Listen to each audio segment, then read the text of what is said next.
BBC waxaad ka heli kartaa wararkii ugu dambeeyay ee Soomaaliya iyo caalamka oo dhan maalin walba.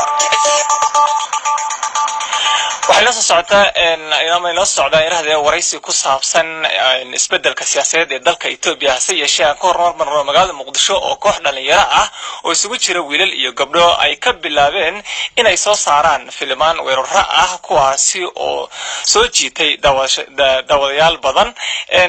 kooxdan ma haystaan istuudiyaal waaweyn iyo qalab ku filan sidaasi oo ay tahayna waxay hadda soo saaraan waxay soo saareen ama soo saarayaan iraahday filimkoodii saddexaad tan iyo markii ay shaqada bilaabeen filmaanta ay sameeyaan waxa laga daawadaa television maxalli ah iyadoo sidoo kale laga heli karo barta YouTube-ka ay ku leeyihiin wariyaha BBC-da magaalada Muqdisho Ibrahim Maxamed Aadan ayaa tagay goob kooxdani ay ku diyaarinaysay filim cusub oo ay gacanta ku hayaan diyaarintiisa warbixintan ayuuna ka soo diray inta marka aan iyo Samaara ka soo baxno inta waxa ku diyaarsan idinka macal qoriyihiina anaga soo weeraraysan waa koox dhalinyaro ah oo isu diyaarinaysa inay soo saaraan filimkoodii saddexaad korinta aanay bilaabin samaynta filimka waxa ay dejiyaan qorshaha loo jilayo filimka Ali aniga isku soo hereeno Ali gaari wacana gaarigaas markuu koro ana gaariga xabadana bari intaas la duubanaa kooxdu hore waxay u samaysay laba filim oo kala ahaa Badeeco iyo Afduub waxayna hadda gacanta ku hayaan filimka Dalxiis oo ah koodii saddexaad filmaanta ay jiraan waxa laga daawadaa television maxalli ah Maxamed Ali Jailani waa aktarka jila filmaanta ay kooxdani samayso waana nin kala ahaa hindisaha kooxda lagu sameeyay waxa uu ka sheekeynayaa filimka ay hadda gacanta ku hayaan iyo kuwii ay hore u sameeyeen runtii dad badan aad u sugooyin laakiin hordhac yar oo ku sii kara filimka Dalxiis lahaa dhalinyaro oo dalxiis u soo baxeen oo gadaal dib ka qabsan doona xagee maraya hadda filimka sameyntiisa hadda filimka waxa sameeynaa qayb kamid ah filimka Dalxiis anaga runtii marba step midkii noo fudud aan soo hormarina horay imise filim baad u samayseen waxa sameeynaa filim la dhaho Badeeco hadda ka hor iyo Afduub oo laba iyo hadda Dalxiis shaqadiisa ahayn tusalahan Afduub filimkaas wuxuu ka hadlayay filimka Afduub wuxuu ka hadlayay nin ganacsada oo xaaskiisa laga afduubanayo anigoo matalay ganacsada oo xaaskayga laga afduubanayo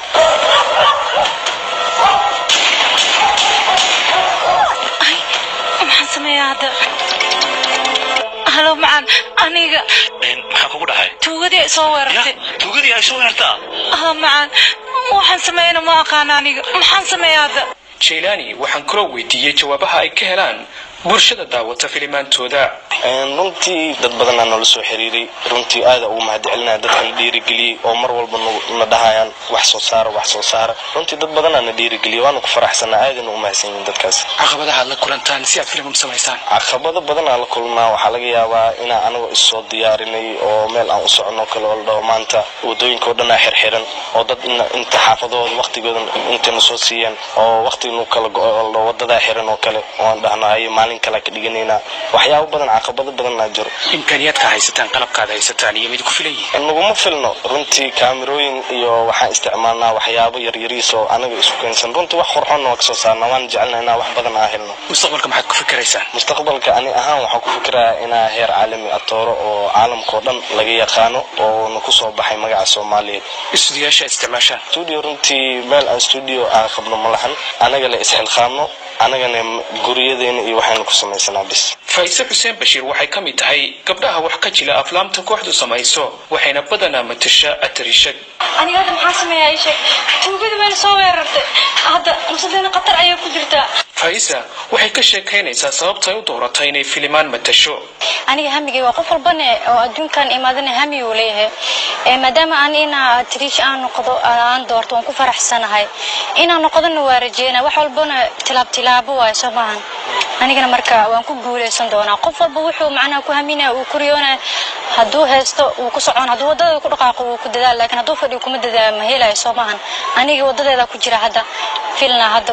waan sii rajeena fimaan badan inaan jilo ilaa kama daalay wax walba ay uga haato Muqdisho waxa sanadahan dambe ku soo badanaya kooxaha u turjuma luqadda Soomaaliga filmaanta shisheeye waa sadif iyo naadir inaad aragto kooxo u samaysan inay iyagu iskood u soo saartaan filmaan hindisahooda iyo jilistoodaba iyagu leeyihiin sababo la xiriira baahiyo badan oo dhinacyada qalabka iyo xirfadaba la xiriira Ibrahim Maxamed Aadan BBC Muqdisho